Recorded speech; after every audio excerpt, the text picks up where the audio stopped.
Hello, this is George Senda, the guy from Pittsburgh. And, well, both me and my sister have always had a thing for animals. My sister brought home stray animals, uh, birds, fish, cats, dogs. And one time, something that bit my mother on the foot, she had to go to the hospital, and they found out it was a water moccasin. My sister had brought it home, and it got in the carpet and hid in the carpet. My mother got bit. Me, I've had animals come up to me. Dogs at the Bart platform at Lake Merritt Station in Oakland. Deer, a whole family of deer, while I was with Kathy. Walk up to me, the doe, the buck, and two babies, and went petting. Dogs here in Martinez and elsewhere that come up to me. Oh, by the way, the dogs at the Lake Merritt BART station were police dogs. They would walk up to me and flop, and the cops would get mad. What are you doing to our dogs? And I'm going, nothing. They want to get petted. And I got banned from the rail at 2 racetracks because the horses with the jockeys that come over me want attention.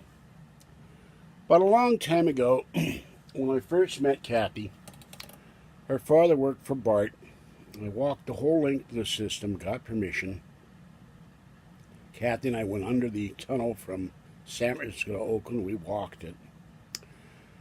So I'm waiting at the Lafayette BART station one night. Now the picture if you look at the hill across the street in the Lafayette BART station, it's full of crosses.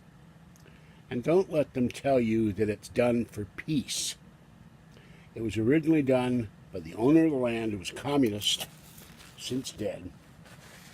And it was a protest against George W. Bush and the war in Iraq. Now the Lafayette City Council and the current owner of the land are trying to keep the crosses up as a memorial to the dead in Iraq and Afghanistan.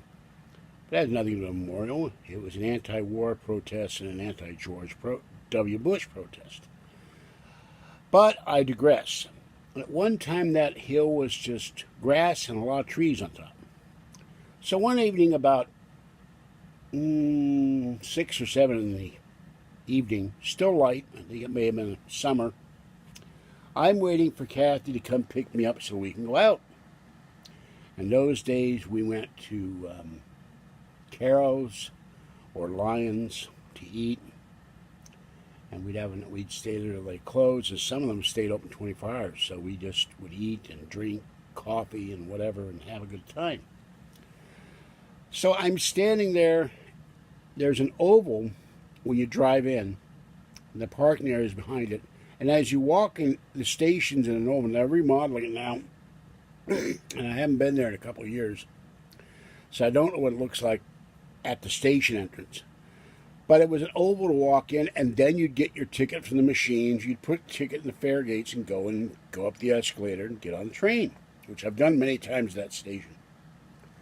So I'm standing there, and I look off in the distance on the hill across the street. I think it's Deer Creek Road, and there are a lot of deer out there. I've seen deer behind the fences next to the freeway off-ramps and on-ramps. So lots of deer. And I see this form moving down the hill. But it's too far away to see just what it was at first. And then it keeps getting further down the hill and further down the hill. We reach the bottom of the hill, crossed the road, went into the parking lot, went between a whole bunch of cars, went to the opening oval of the entrance to the BART station, went through that, walked into the BART station, and it walked up to me, and it flopped. Boom. And at the time, there were about 10 or 15 people getting their tickets, talking, waiting for someone.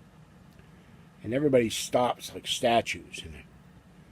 And I see the cougar at my feet. And I'm telling this story for those who don't know about it. My friends know about the story. So I get down on my knees, which were good back then. I was 25 or so. And I say, hello, kitty. How are you? And this cougar starts going like this. and they have big paws, and it was a very pretty cougar. And it's making a chuff chuff noise. It's not, they don't purr, but it going chuff chuff chuff chuff chuff chuff. So can I pet you? So I put my hand out, and I think it was a female. I don't remember right now. It's been too long. And she sniffed it. I'm gonna pet your head and scratch your ears and scratch your chin. And she looked at me and as if to say it was okay. Continued to knead. So I scratched her ears. I even scratched her nose, and then I scratched her chin, and then she flopped like a little kitty would.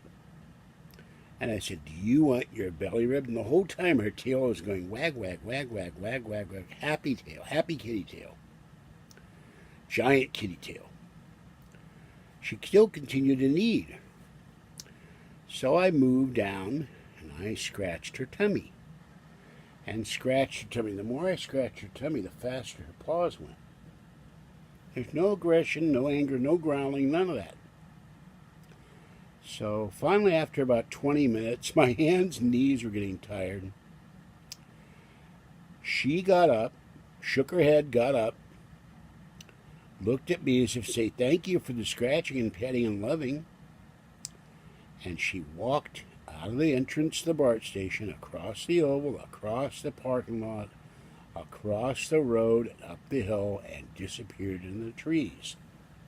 Now, I don't know if this was someone's pet cougar, or she'd been around people, or she just wanted her head and ears scratched. I have no idea to this day. But it was the most amazing thing I've ever seen from a big animal do. And people were freaking out in the Bart station. Weren't you afraid that it could have killed you? I said, no. They know animal people. It wasn't gonna hurt me. I've only been hurt by an animal once, out in the open, by a sick dog when I was 5 and had to go to the hospital. So the dogs here in Martinez, people are walking the dogs will veer over and come to me and start sniffing at me and, "Hello, dog, how are you?" And I said, "My dog doesn't do that. I've had birds land on my shoulder. I don't know what it is. Animals like me." All right, this is George Senda, the guy from Pittsburgh. Have a great morning and stay warm and safe out there. And maybe not all cougars are dangerous. This one certainly wasn't. Bye-bye for now.